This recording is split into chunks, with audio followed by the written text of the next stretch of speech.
Il est en ce moment sous le soleil de Rio pour un tournoi, le 6e déjà cette année. Félix Auger-Aliassime, c'est la coqueluche du tennis montréalais de ces dernières années. 18 ans seulement et un immense talent.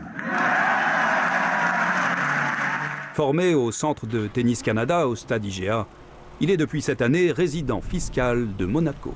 Monte Carlo's club and surroundings are always of special significance. Monte Carlo, un paradis fiscal qui n'impose pas les revenus.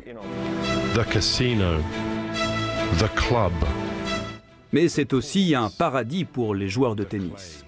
Évidemment, on l'a encouragé parce que vous savez, le tennis se joue beaucoup en Europe. Par exemple, à partir de avril, les mois d'avril, mai, juin, juillet, tous les tournois seront en Europe. Donc c'est un avantage de pouvoir, entre les tournois, si on a perdu relativement tôt dans un tournoi, aller se ressourcer chez soi. Si l'on relie seulement les points entre les 29 tournois joués par Félix Auger-Aliassime en 2018, on totalise 70 000 km, avec une grande majorité de déplacements en Europe. Impossible de nier que Monaco permet de l'optimisation fiscale, mais les joueurs payent des impôts là où ils gagnent des matchs.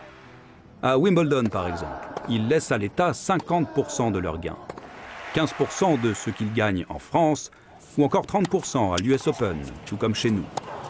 Quant à l'argent investi pour former les joueurs, Tennis Canada reste convaincu qu'il y a un retour sur investissement.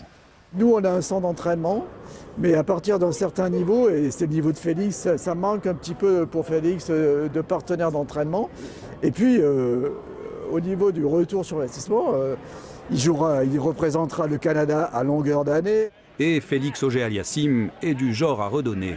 Ses gains pour sa participation à la Coupe Davis à l'automne dernier, il les a reversés aux joueuses canadiennes de moins de 14 ans. Ici Mathieu Prost, Radio-Canada, Montréal.